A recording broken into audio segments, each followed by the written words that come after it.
नमस्कार, स्वागत है आपका देश के नंबर 1 कंज्यूमर शो पहरेदार में, जहां बुलंद होती है आपके हक की आवाज। और साल 2016 के इस आखिरी एपिसोड में पहरेदार नजर डाल रहा है उन बड़े बदलावों पर जो सुर्खियों में छाई रही।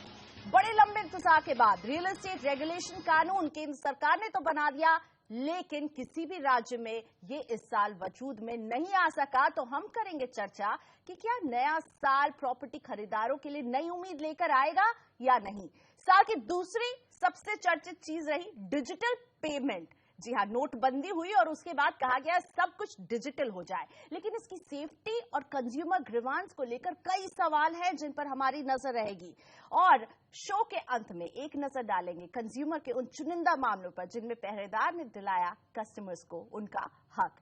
शो की शुरुआत आपको एक कंज्यूमर की दास्तान सुनाते हुए करती हूं। ये दास्तान है पंचकुला हरियाणा के अर्जुन सिंह की, जो दिल्ली एनसीआर के जाने माने प्रॉपर्टी डेवलपर रहेजा बिल्डर के साथ रिफंड के लिए जूझ रहे थे। जुलाई के महीने में जब अर्जुन सिंह ने हमें ये शिकायत भेजी थी, तब तक वो प्रॉपर्टी बुकिंग का कैंसिलेशन कराने के बावजूद साल भर से ज्यादा समय से रिफंड का इंतजार कर रहे थे। बार बार गुहार लगा रहे थे रहेजा डेवलपर से, लेकिन उनकी एक ना सुनी जा रही थी।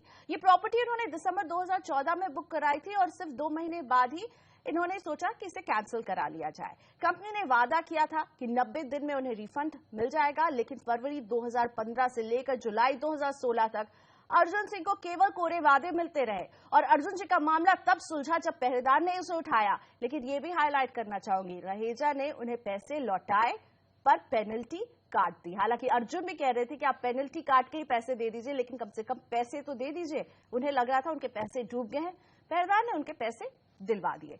लेकिन ये दिक्कत एक अर्जुन सिंह की नहीं है। ऐसी ही मिलती जुलती दिक्कतों से देश के लाखों प्रॉपर्टी बायर अभी भी जूझ रहे हैं और ऐसे खरीदारों के लिए उम्मीद की चमकीली किरण बनकर आया था रियल एस्टेट रेगुलेशन एक्ट। केंद्र सरकार ने तो इसे 1 मई 2016 को ही पास कर दिया और इसके बाद राज्य सरकारों की जिम्मेदारी थी राज्यों में से लागू करने के लिए जरूरी बदलाव करने की। लेकिन हैरत से ज्यादा मुझे अफसोस होता है कि साल के अंत तक किसी भी राज्य में ये कानून कंज्यूमर की मदद नहीं कर सका है। और तो और एक राज्य महाराष्ट्र ने इस दिशा में कदम तो उठाए, लेकिन जिस तरह के नियम हमें महाराष्ट्र में दिख रहे हैं, वहां तो यही लग रहा है बिल्डर का पलड़ा भारी हो रहा है और कंज्यूमर वहां पर भी कमजोर होता जाएगा। इन्हीं सब मुद्दों पर बात करने के लिए मेरे साथ जुड़ रहे 2 खास मेहमान, ऐसे मेहमान जो लगातार रियल एस्टेट पर अपनी नजर बनाए हुए हैं, कंज्यूमर्स के अधिकारों के लिए लड़ते रहे हैं। मेरे साथ हैं एडवोकेट गग्गर एसोसिएट्स के वैभव गग्गर और साथ ही में real estate activist Alok Kumar. आप दोनों का स्वागत है। आलोक, रियल एस्टेट एक्ट एक बड़ा माइलस्टोन, लेकिन ये माइलस्टोन मुझे ऐसा लग रहा है हम 1 कदम आगे बढ़े 4 कदम पीछे पड़ गए। कोई भी राज्य इसे अभी तक लेकर नहीं आ सका है। तो ऐसे में हम कहां बात करें कि कंज्यूमर सशक्त होगा रियल एस्टेट डेवलपर्स के खिलाफ? अब प्रियंका, मुझे लगता है कि इसमें हम सब लोगों को जान लेना चाहिए कि हम लोग जिसके खिलाफ ये बात कर रहे हैं वो एक बड़ी लॉबी है, जिसकी पहुंच मंत्रियों तक है, जिसकी पहुंच मुख्यमंत्रियों तक है। हमारी मुख्यमंत्री से मुलाकात हो ना हो, लेकिन उनकी मुलाकात, उनके डेलीगेशन मिलते रहते हैं। इवन महाराष्ट्र का तो मैं देख रहा हूं कि किस कदर उन्होंने चेंज कर दिया है। और इवन यूपी, उत्तर प्रदेश एक बहुत बड़ा स्टेट है, वहां भी नोटिफिकेशन आ गया है। वहां भी कई मुद्दे उन लोगों ने इस तरह से चेंज कर दिए हैं जिससे जो एग्जिस्टिंग प्रोजेक्ट है, जिसके लिए लड़ाई लड़ी जा रही थी कि रेरा से बहुत बड़ा कुछ कल्याण हो जाएगा, आम पब्लिक रोड पे बैठ के धरने दे रही थी कि भाई रेरा आ जाएगा तो वाकई हमारी सारी समस्या खत्म हो जाएगी। वहां भी लग रहा है कि उन लोगों ने काफी प्रोजेक्ट को रेरा से बाहर कर दिया है। और मुझे तो उम्मीद थी काफी वेंकैया नायडू जी की टीम से कि वो लोग कम से कम स्टेट के साथ ऐसा कोऑर्डिनेशन करेंगे कि एक्चुअल जो बातें उन्होंने किए थे वो इम्प्लीमेंट हो जाए। बिल्कुल, जब राज्यों पर आ जाता है इम्प्लीमेंटेशन का बोझ वैभव, तो हम देख रहे हैं कि कहीं ना कहीं ये पूरा जो सिस्टम है, ये जो लागू जिस तरह से किया जा रहा है, अलग अलग राज्य इसे अपनी तरह से लागू करने की कोशिश में। महाराष्ट्र का अगर कुछ थोड़े से एग्जाम्पल लें जिसमें दिख रहा है कि आप बिल्डर को दे रहे हैं कि फ्लैट कैंसिल किया तो आप 6 महीने में आराम से पैसे लौटाइए। इतना ज्यादा वक्त क्यों दिया जा रहा है? लोगों से आपने वो जो फर्स्ट अर्नेस्ट मनी आप जो लेते हैं वो भी बढ़ा दिया है। तो अगर राज्य सरकार इस तरह से इसको अपने मायने निकालेगी तो कंज्यूमर का भला तो होने से रहा। Priyanka, the way I see it, जैसे मैं देखता हूं, ये फिर सारे इश्यूज कोर्ट में आने वाले हैं। प्राइमा फेसी मेरे को तो कई चीजें अनकॉन्स्टिट्यूशनल दिख रही हैं कि पेरेंट एक्ट है जिसने गाइडलाइंस दिए, फ्रेमवर्क दिया है। स्टेट्स को राइट दी गई है कि आप रेगुलेशंस बनाइए, बट ये नहीं कि जो रेगुलेशंस है वो एंटी पेरेंट एक्ट हो सकती है।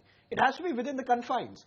अगर इसी तरह चलता रहा तो इंस्टेड ऑफ हेल्पिंग ये तो लिटिगेशन एक्सप्लोजन होने वाला है यहां पे, और हर स्टेट में ये चैलेंज होंगे। कोई स्टेट्स में बिल्डर्स चैलेंज करेंगे प्रोविजंस, कोई स्टेट में कंज्यूमर्स चैलेंज करेंगे प्रोविजंस, और ये लड़ाई का अभी मेरे हिसाब से तो अभी फर्स्ट लैप हुआ है। तो जो केंद्र सरकार ने जो नियम या कानून बनाए उन्हें एज इट इज क्यों नहीं लागू कर लेते हैं राज्य सरकार? अपने अपने क्यों फ्रेम करने के लिए उतारू हैं? और जब वो अपना अपना फ्रेम कर रहे हैं अलग अलग नियम, तो हम देख रहे हैं कंज्यूमर की अनदेखी। बट ये आइडियल केस सिनारियो जो है लॉजिकली होना चाहिए, बट आइडियल केस सिनारियो कौन करेगा? जैसे आलोक जी ने अभी मेंशन किया, there are very strong lobbies at play. तो क्या क्या डायनामिक्स कौन से क्षेत्र में हो रहा है हमारे को तो पता भी नहीं है, right? The builder lobby will try, वो लोग ट्राई करते रहेंगे कि कुछ चेंजेस हो जो उनकी तरफ बहुत हेवीली लोडेड हो सकते हैं। महाराष्ट्र का आपने एग्जाम्पल दिया, यूपी का इन्होंने एग्जाम्पल दिया। 3-4 मेन मुद्दे मैं आपको जैसे बताता हूं। यूपी में क्रिमिनल एक्शन जो है कंपाउंड कर सकते हैं आप, तो मतलब जो सारा प्रेशर था बिल्डर्स के ऊपर कि they have to deliver in time and all, वो आप पेनल्टी देके 10% पेनल्टी देके वो निकाल सकते हैं। महाराष्ट्र में एज अनदर एग्जाम्पल अब लेआउट प्लान्स चेंज कर सकते हैं मिडवे थ्रू, एंड उनके लिए कंसेंट भी नहीं चाहिए कंज्यूमर से। दो ऐसे मुद्दे जिससे पूरा आपका रियल एस्टेट रेगुलेटरी एक्ट के खिलाफ ही हो गया ना एक तरफ से। तो यानी अभी जंग काफी बाकी है आलोक जी, क्योंकि जो लैक्यूना यहाँ वैभव और आप पॉइंट आउट कर रहे हैं उसमें तो ये लग रहा है कि बिल्डर लॉबी फिर से स्ट्रांग नजर आ रही है। राज्य जिस तरह के नियम कानून बना रहे हैं वो कंज्यूमर के हक में नहीं है, तो जंग तो अभी लंबी चलेगी। एक मैं बता दूं, मतलब इस पे काफी डिस्कशन भी चल रहा है हम लोगों का कि भाई रेरा आएगा अब, और उस पे एक बड़ा बेहतरीन उन्होंने चाल चली कि जहां भी RWA AOA अगर है तो वहां पे रेरा की जरूरत नहीं है। अरे हमें तो मजबूरी में कई जगह AOA बनाना पड़ा, बिल्डर छोड़ के भाग गया, अपार्टमेंट आधा अधूरा है, कहीं लिफ्ट नहीं लगी, कहीं पे एक्सटेंशन का काम नहीं हुआ, बहुत सारे काम, स्विमिंग पूल नहीं बना, क्लब नहीं बना, तो हमें मजबूरन AOA बना के वो काम के लिए आगे फाइट करने के लिए बनाना पड़ता है। लेकिन वहां रेरा आएगा ही नहीं। मतलब सारे सपने उन्होंने इस कदर तोड़ रखे हैं कि मुझे लगता है कि इस चीज को चैलेंज करना हाई कोर्ट में, फिर उसको अल्ट्रा वायरस करके अगर हाई कोर्ट उसको रिजेक्ट करेगी, लेकिन वो सब टाइम टेकिंग जॉब है, सब लिटिगेशन में फंस जाएंगे।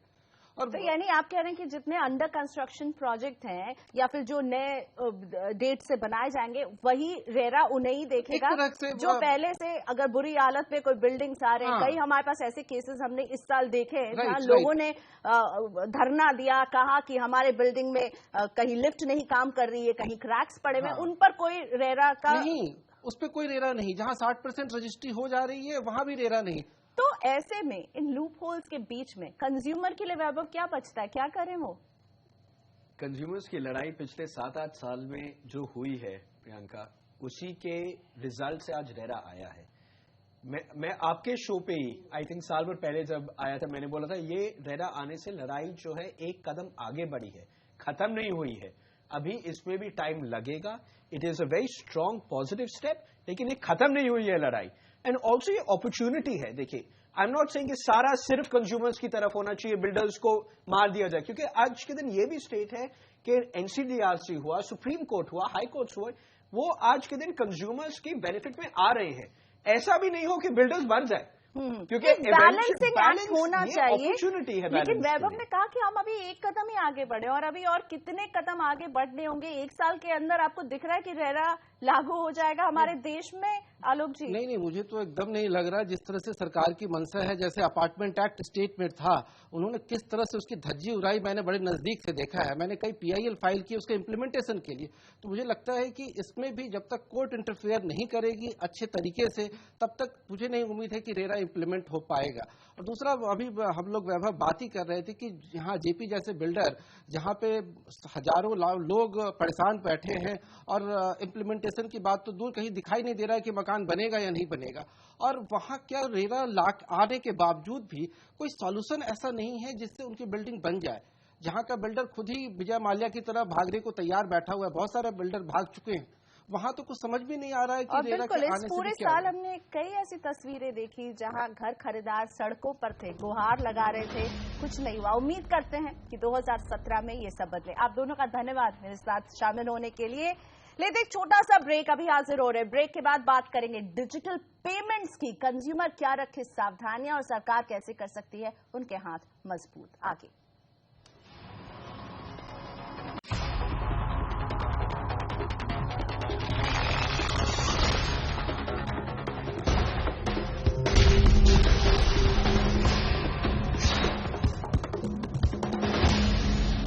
Welcome back. आप देख रहे हैं पहरेदार। हम 2016 को अलविदा कह रहे हैं, 2017 के स्वागत की तैयारी है, लेकिन 2016 में कुछ ऐसा हुआ जिसे हम भूल भी नहीं सकते और ये हमारी जिंदगी को बदल रहा है। नोटबंदी, ये रहा बज़वर्ड और इसने जनता को डिजिटल पेमेंट सिस्टम से जुड़ने का मौका दिया। जो लोग कभी डिजिटल पेमेंट के बारे में सोचते भी नहीं थे, अब वो अपने मोबाइल फोन्स पर इसका इस्तेमाल करने लगे। ये बात अलग है कि इस सिस्टम में कई खामियां हैं जिन्हें दूर करने की जरूरत है।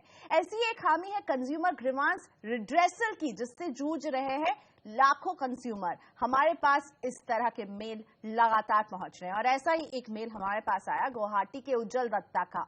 उज्जवल पेटीएम अकाउंट को 5,000 रुपए से रिचार्ज कर रहे थे, लेकिन बैंक से रकम कटने के बावजूद इनका पेटीएम वॉलेट क्रेडिट नहीं हो पा रहा था। शिकायत तो इन्होंने खूब की, लेकिन कस्टमर केयर एग्जीक्यूटिव से बात करने की कोशिश नाकाम रही। IVRS सिस्टम से जुड़ जाते थे और अपनी बात कभी पेटीएम तक पहुंचा ही नहीं पा रहे थे। सिर्फ ईमेल पर रिस्पांस मिलता रहा, मामले की जांच हो रही है ये कहा जाता रहा, लेकिन हो कुछ नहीं रहा था। पहरेदार की मदद के बाद उज्जवल के पैसे उनके वॉलेट में पहुंच गए, लेकिन इसने ई वॉलेट कंपनियों के कस्टमर केयर सर्विस की पोल तो हमारे सामने जरूर खोल दी। E wallet digital payment system का हिस्सा भर है। Credit card, debit card, UPI, online banking, digital payment के ऐसे कई नाम हैं जो अब हमारी जिंदगी का आम हिस्सा बनते जा रहे हैं, क्योंकि हम कोशिश कर रहे हैं एक लेस कैश सोसाइटी बनने की। लेकिन ये सिस्टम्स कितने महफूज हैं, आपके पैसे को ये कितना सुरक्षित रख पाते हैं, और इस ट्रांजैक्शन में जब कोई चूक हो जाती है तब क्या होता है। और साइबर जालसाज दुनिया भर में बैठे हैं आपके पैसे पर नजरें गड़ाए हुए। इन्हीं सब मामलों पर आज बात करने के लिए मेरे साथ हैं साइबर एक्सपर्ट और वकील प्रशांत माली। प्रशांत, स्वागत है आपका। सरकार कह रही है आप बनाएंगे एक less cash society, digital payment का इस्तेमाल करें, लेकिन डर भी काफी है, क्योंकि जब यहां से पैसा गायब होता है तो कंपनियों का जो रवैया रहा है कंज्यूमर के प्रति, हम वो देखते हैं वो बिल्कुल अनसुना करती रहती है कंज्यूमर को। तो हम कैसे कहें कि हम एक ऐसे सिस्टम की तरफ बढ़े जहां कंज्यूमर की सुनवाई ठीक से नहीं होगी। सरकार को इनको रेगुलेट करने के लिए रेगुलेटर लाने की बहुत इंपॉर्टेंट जरूरत हो गई है, और सबसे इंपॉर्टेंट तो ये ऑनलाइन रिड्रेसल सिस्टम इनको बनाना चाहिए कि भाई ऑनलाइन पेमेंट या इनकी जो डिजिटल वैलेट की वेबसाइट्स हैं उसी के ऊपर इनको कुछ रिड्रेसल मिले। और फिर अगर ये नहीं करे तो फिर सरकार को एक अपीलेट ट्राइब्यूनल की व्यवस्था करनी चाहिए, ताकि ये अपील कर पाए सरकार इनके जो डिसीजंस हैं उसके खिलाफ। डिजिटल पेमेंट को बढ़ावा देने के लिए बनी है रतन वाटल कमेटी, जिसने ये सिफारिश की है कि एक अलग रेगुलेटर होना चाहिए, जो आपका भी सुझाव है। ये अलग रेगुलेटर होगा तो कैसे फायदा मिलेगा, ये समझाइए मुझे। देखो, अभी एक बैंकिंग का रेगुलेटर है, वो RBI है, तो बैंकिंग को वो रेगुलेट करता है। अभी आपने एक नया इस पे लेयर ले आए है जो है डिजिटल वैलेट्स का, जो बैंक का ही पैसा वहां चले जाता है। तो इनको अभी RBI रेगुलेट कर रहा है, लेकिन पूरी तरह से रेगुलेशन के तहत नहीं आता। और ये छोटे छोटे अमाउंट्स की है, 500, 1000, 5000, और गरीब जनता से ये निगड़ित है। तो अगर जब गरीब जनता को अगर आपको कुछ रिड्रेसल करना है तो उनकी भाषा में करना पड़ेगा। उनको अगर उनको जस्टिस देना है तो उनको जो समझ में आती है वो भाषा में करना पड़ेगा। और जितने जल्दी आप कर पाए तो ऑनलाइन, जहां पे आपके अलग अलग मेन्यू है आपके फोन के अंदर, वहीं पे एक लास्ट मेन्यू ये हो कि भाई मेरा एक ग्रीवेंस है और उसको सेटल करने के लिए आप केस दाखिल कर दीजिए, और फिर उसको आप 1-2 महीने के लिए रुकिए जब तक आपको स्कीम दी जाती है। उसके बाद भी अगर सेटल नहीं हो तो सरकार को चाहिए कि इसे 3 गुना उन पे पेनल्टी लगाए। तो ये पेनल्टी के डर और खौफ से ये जल्दी से जल्दी पैसा सेटल करेंगे, और जो हमारी गरीब जनता है उनको जल्दी से जस्टिस मिलेगा। साथ ही में प्रशांत, केवल ये सारे नए नए तरीके पेटीएम, फ्री चार्ज, मोबीक्विक, ये जो ऑनलाइन पेमेंट के गेटवेज हैं, इनके अलावा बैंक से भी अब हम जो है इंटरनेट के जरिए ज्यादा जुड़ेंगे, ज्यादा ऑनलाइन पेमेंट्स करेंगे, और ऐसे में फ्रॉड का शिकार होते हैं। हमने देखा है 2016 में एक बहुत बड़ा मामला सामने आया जिसमें डेटा कॉम्प्रोमाइज हुआ कंज्यूमर का। तो इससे आप कैसे सचेत रहने के लिए कहेंगे कंज्यूमर को 2017 में? देखो 31 के बाद मैं सबसे आपके कार्यक्रम के माध्यम से मैं सबसे इंपॉर्टेंट सलाह देना चाह रहा हूं कि 31 के बाद क्या होगा कि बैंकिंग ट्रांजैक्शंस के लिए सब विड्रॉल की स्कीम्स बढ़ जाएगी। तो जो अभी तक साइबर क्राइम फ्रॉड जो बड़े बड़े लाखों में हो रहे थे, वो रुके हुए थे लास्ट 2 महीने से, वो तुरंत चालू हो जाएंगे। तो ग्राहकों को चाहिए सबसे पहली चीज कि अपना एटीएम पिन 31 के रात को ही बदल दे। दूसरा, अपना पासवर्ड बैंकिंग का चेंज कर दे। अगर आपने ज्यादा कैश ट्रांजैक्ट की हो, ज्यादा आपने कैश बैंक में भरी हो और आपके कई लोगों ने जाके कैश में भरी हो, तो अपना बैंक का साइन चेंज करना ना भूलिए। चौथा इंपॉर्टेंट चीज, आपके बैंक के ऑनलाइन अकाउंट में जाके आप बेनिफिशियरी की लिस्ट चेक कीजिए। अभी मुमकिन है कि फ्रॉडस्टर ने अपना बेनिफिशियरी बोल के नाम ऐड कर दिया हो, तो वो बेनिफिशियरी का नाम आप निकाल दीजिए। पांचवा, आपका जीमेल या जो भी आप आईडी यूज करते हैं उसमें आप सेटिंग्स में फिल्टर में जाके देखिए कहीं फॉरवर्डिंग तो नहीं लगा रखी। और लास्ट एकदम इंपॉर्टेंट चीज है, कभी भी आपका मोबाइल फोन बंद हो जाता है या मोबाइल फोन ब्लॉक दिख जाए आपको, तो तुरंत अपने बैंक में फोन करके अपना अकाउंट फ्रीज कर दीजिए, क्योंकि ये सिम एक्सचेंज फ्रॉड ये काफी तादाद में पूरे भारत देश में हो रहा है। और इससे आपका पेटीएम भी, आपका जो डिजिटल वैलेट भी है, ये आपके नंबर से जुड़ा होता है। तो किसी ने डुप्लीकेट सिम इश्यू कर लेते हैं ये फ्रॉडस्टर लोग, और फिर आपके बैंक में से या आपके वैलेट में से पैसा चंपट कर सकते हैं। तो ये खबरदारियां केवल आप सबको 31 को हैप्पी न्यू ईयर मत कहिए, लेकिन आपको प्रशांत ने बहुत कुछ अच्छे टेक अवेज दिए, उनका भी इस्तेमाल जरूर कीजिए। शुक्रिया प्रशांत, आपने वक्त निकाला और बहुत सारी काम की बातें आपने हमें आज बताई है। तो साफ है कि 2017 को आप केवल हैप्पी न्यू ईयर नहीं कहिए, लेकिन प्रशांत के टिप्स को फॉलो कीजिए और सेफ न्यू ईयर कहिए। लेते हैं एक ब्रेक, अभी हाजिर हो रहे हैं। ब्रेक के बाद बताएंगे कैसे पहरेदार ने कंज्यूमर को दिलाई है जीत साल 2016 में।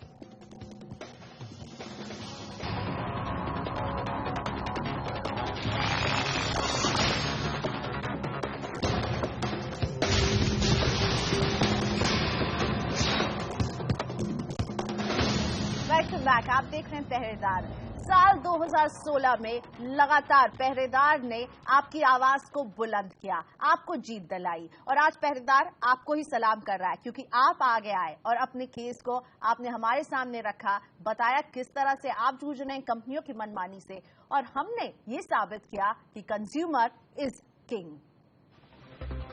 मेडिकल इंश्योरेंस यानी मेडिकल इमरजेंसी से आपकी मदद और आर्थिक बोझ को कम करने का जरिया। लेकिन पुणे के अभिजीत पोद्दार की बीमा कंपनी जब अपने किए वादे से पीछे हटने लगी, तो पहरेदार आगे आया अभिजीत को उनका हक दिलाने के लिए। मैं 4 महीने फॉलोअप लेने के बाद भी टिल अगस्त किसी ने मुझे क्लेम दिया नहीं। हर बार कोई ना कोई नया बहाना बना के उन्होंने नए डॉक्यूमेंट्स मांगे। तो प्रियंका संभव से मैंने एक ट्विटर पे एक मैसेज डाल दिया, एंड उसके बाद जो साइकिल चालू हो गई, even I think so within a week बहुत सारे फोन्स रेलिगेयर से 1 या 2 कॉल आ गए, एंड आफ्टर 8 और 10 डेज मैक्सिमम जो मैंने 2,60,000 का क्लेम था 2,35,000 आ गए। पहरेदार की ये बड़ी जीत थी, जिसमें हमारी पहल के बाद कंपनी कंज्यूमर को 2.5 लाख की रकम देने को तैयार हो गई थी। इसी तरह जब लखनऊ के ललित कुमार का बैंक क्रेडिट कार्ड फ्रॉड के मामले में उनकी मदद करने से इनकार कर रहा था, पहरेदार अपनी जिम्मेदारी से चूका नहीं। नतीजा ये कि ललित को मिली करीब 2.25 लाख की रकम की राहत। वाकई जो मैंने खर्च किए थे पैसे, उतने का बिल पेमेंट करने के लिए मेरे को एक मैसेज आया कि इतना का बिल पेमेंट करेंगे आप। तो बाकी मैं समझ रहा हूँ कि धीरे धीरे वो कुछ करेंगे।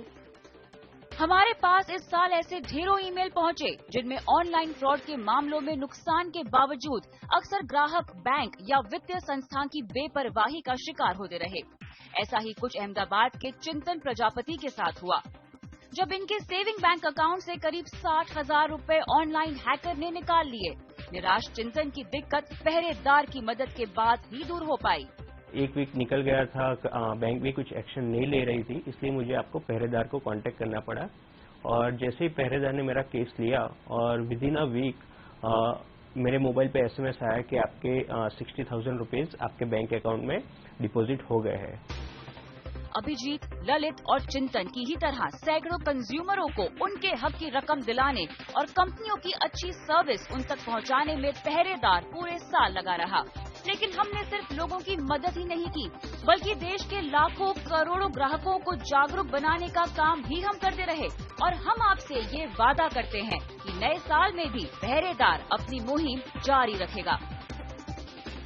पहरेदार में मुझे दीजिए इजाजत। नया साल आपके लिए मंगलमय हो और आप हमेशा किंग बने रहें। लेकिन जाते जाते हम आपको छोड़ जाते हैं नए साल के उन रेजोल्यूशंस पर जो ले रही है CNBC आवाज की टीम। मेरे नए साल का रेजोल्यूशन ये है कि मैं अपने डेबिट कार्ड या क्रेडिट कार्ड का नंबर्स, उनके पासवर्ड या पिन किसी के साथ भी शेयर नहीं करूंगा, मेरे परिवार के साथ भी नहीं। हैकर्स और ऑनलाइन फ्रॉड से बचने के लिए मैं वक्त पर अपना बैंकिंग पासवर्ड और पिन बदलता रहूंगा। कोई भी इंश्योरेंस पॉलिसी लेने से पहले मैं उसके बारे में पूरी जानकारी लूंगा, ना कि अपने इंश्योरेंस एजेंट की बात पर आंख मूंद कर विश्वास करूंगा। नए साल में मैं ऐसी किसी भी वेबसाइट से ऑनलाइन शॉपिंग नहीं करूंगा जिसके बारे में मुझे पता ना हो। अगर मैं घर खरीद रही हूं तो उससे पहले बिल्डर के बारे में जानकारी अच्छे से लूंगी और उसका ट्रैक रिकॉर्ड भी चेक करूंगी।